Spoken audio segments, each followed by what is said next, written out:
ते मी कॅप्शन मध्ये लिहिलं आहे ना की कमाईमध्ये घट झालेली आहे.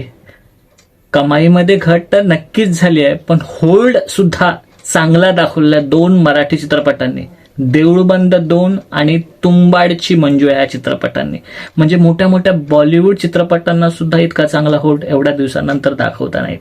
चला तुम्हाला विस्तारित कलेक्शन सांगतो, परफेक्ट अनालिसिस देतो, विस्तारित सांगतो. तर व्हिडिओ इंटरेस्टिंग होणार आहे, खूप काही गोष्टी आहेत त्याच्यामध्ये, तर नक्की पूर्ण पहा व्हिडिओ. नमस्कार, मी साहिल निकम तुम्हा सर्वांचं मनापासून स्वागत करतो माझ्या युट्यूब चॅनल पिक्चर प्लॅटफॉर्म मध्ये.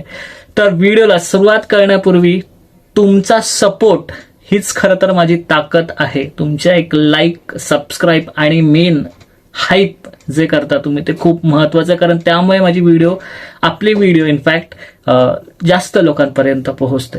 सो चला आता आपण व्हिडिओला सुरुवात करूयात. सुरुवातीला सांगतो की एक आपल्या जे बॉक्स ऑफिस कलेक्शन आहेत मराठी चित्रपटांचे, ते सोमवारी, बुधवारी आणि शनिवारी ह्या 3 वारांना येणार आहेत. सो ह्याच 3 दिवसाला कलेक्शन्स असणार आहेत.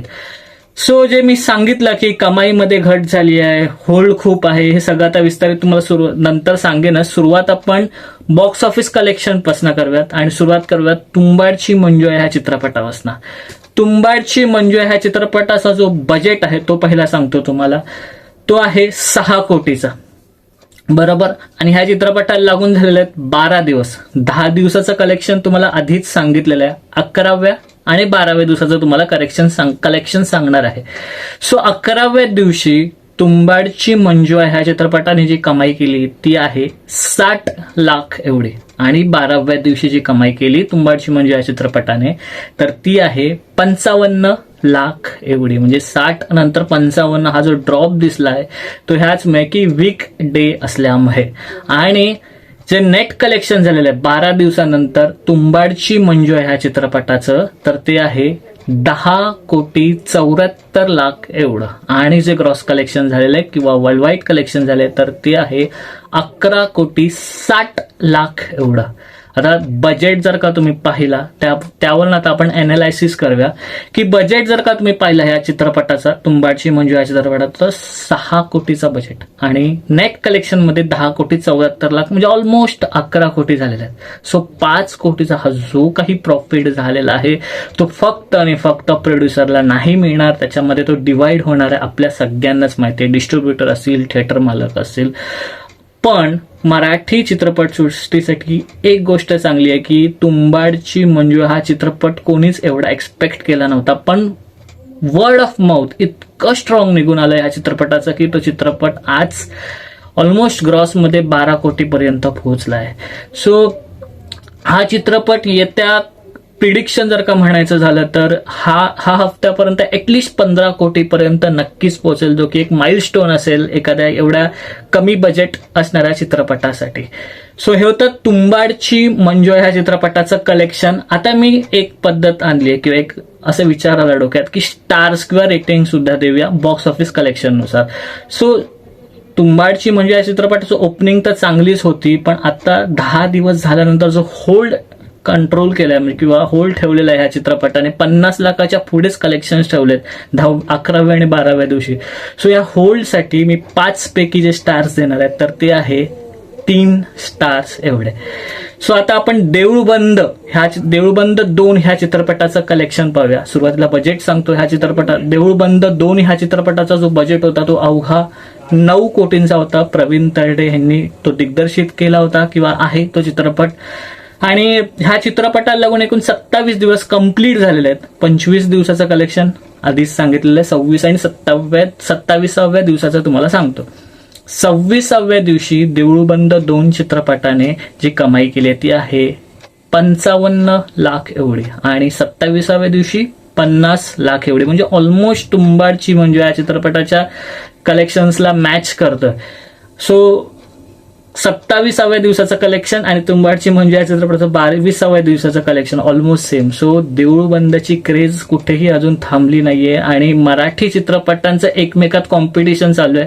मी ते वालं कॉम्पिटिशन नाही म्हणा, चांगलं वालं कॉम्पिटिशन, जे की आपण म्हणतो ना की आपल्या घरात 2 भाऊ असतात, मग दोन्ही भाऊ सक्सेसफुल व्हायला हवेत असा आपण जो विचार करतो ते वाला कॉम्पिटिशन. सो हे होतं 2 दिवसाचं कलेक्शन देऊळ बंद 2 चित्रपटाचं. आता नेट कलेक्शनकडे येऊयात.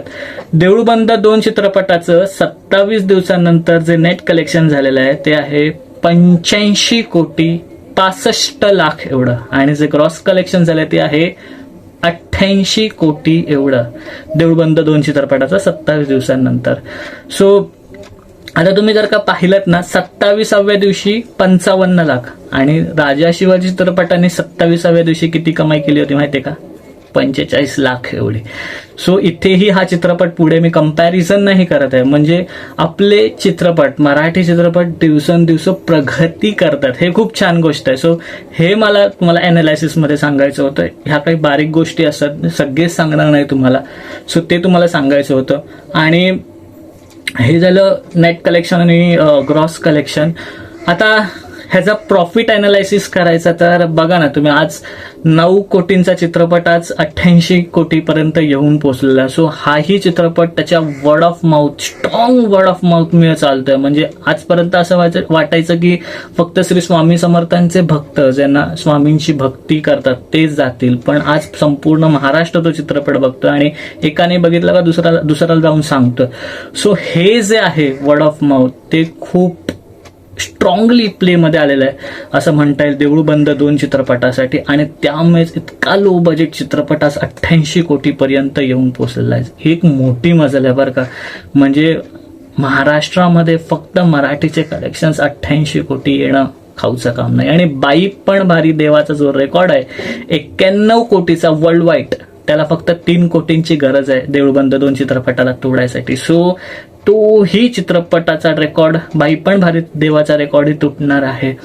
आणि मला वाटतं की आता प्रिडिक्शन द्यायचं झालं तर देऊळ बंद 2 आता 88 कोटीपर्यंत. सो हा हफ्ता तो कमीत कमी 90 ते 92 कोटीच्या मध्येच असेल तो चित्रपट. आणि इथून पुढे हा शुक्रवारी सुद्धा नवीन चित्रपट येईल, त्यामुळे चित्रपट येतील, त्यामुळे अजून घबाड कुंड आहे, कॉकटेल आहे, त्यामुळे शोज हे डिवाइड होतील. त्यामुळे तो पुढच्या हप्त्यामध्ये खरं तर त्याची कस लागणार किंवा त्याची देऊळ बंद 2 चित्रपटाची परीक्षा असणार आहे की तो पुढच्या हप्त्यामध्ये अजून किती पुढे जातो, की 50 लाखाचं जे कलेक्शन आहे ते होल्ड करू शकतं का, तेव्हा खरी परीक्षा असणार आहे. सो मला वाटतं की हा हप्ता 90 ते 92 कोटीच्या पर्यंत राहील रविवारपर्यंत हा चित्रपट, आणि पुढे त्याला 8 कोटी कमवावे लागतील 100 कोटीसाठी. सो ते खूप महत्वाचं असेल बघणं की देऊळ बंद 2 चित्रपट जातो का 100 कोटीपर्यंत. सो ह्या चित्रपटाच्या कलेक्शनसाठी मी 5 पैकी देईन 4 स्टार्स, कारण 88 कोटीपर्यंत चित्रपट पोहोचले आणि 27व्या दिवशी सुद्धा 50 लाखाचं कलेक्शन येतं. सो ह्यासाठी मी देईन 4 स्टार्स. सो आता आपण द महाराष्ट्र फाईल्स ह्या चित्रपटाचं कलेक्शन जाणून घेऊया. तर द महाराष्ट्र फाईल्स ह्या चित्रपटाने थोडीशी निराशा केलेली आहे. चित्रपट चांगला आहे पण प्रेक्षकांचा कल त्यांच्याकडे नाहीये कदाचित असं म्हणू शकतो. पहिल्या 3 दिवसाचं आपण कलेक्शन सांगितलं, 4थ्या आणि 5व्या दिवसाचं 1-1 लाख कलेक्शन आलंय. आणि जे नेट कलेक्शन झालंय महाराष्ट्र फाईल्स या चित्रपटाचं तर ते आहे जवळपास 11 लाख, आणि जे ग्रॉस झालंय ते आहे 12 लाख. सो हे द महाराष्ट्र फाईल चित्रपटाचं कलेक्शन होतं. आणि ह्याच्याबद्दल मी काय अनालायसिस करूया, हे तर असं झालं की आपण काहीच बोलू शकत नाही, ज्यामध्ये जे येत आहेत ते कलेक्शन आपल्या समोर आहेत. सो एवढंच सांगेन की चित्रपटाला जर का लोक गेली तर हा चित्रपटाचे शोज वाढतील, पण ते होत नाहीये. सो हा ऑलमोस्ट फ्लॉपच्याच यादीत जाणारा चित्रपट हेच बोलू शकतो. सो हे होतं 3ही चित्रपटांचं कलेक्शन्स, आणि थोडं विस्तारित आणि थोडं डीप सांगण्याचा प्रयत्न केलाय. होप तुम्हाला आवडला असेल हीच आशा करतो. आणि आपले पुन्हा एकदा सांगेन की बॉक्स ऑफिस कलेक्शनचा व्हिडिओ हा सोमवारी, बुधवारी आणि शनिवारी ह्या 3 वारांनाच येणार आहेत. सो लक्षात ठेवा. आणि बाकीच्या वारांना मूवी रिव्ह्यूज असतील किंवा इतर व्हिडिओज येणार आहेत. सो इथेच थांबतो. तुम्हाला हा व्हिडिओ, हे अनालायसिस कसं वाटलं हे मला तुम्ही नक्की सांगा. आणि जर का तुम्हाला करेक्शन्स हवे असतील ह्याच्यामध्ये तर तेही सांगा, किंवा तुमच्याप्रमाणे व्हिडिओ बनवण्याचा प्रयत्न नक्कीच करेन. सो इथेच थांबूया, पुढच्या व्हिडिओमध्ये भेटू. तोपर्यंत आपलं युट्यूब चॅनल पिक्चर प्लॅटफॉर्म पाहत राहा. आणि last but not the list, स्वतःची काळजी घ्या.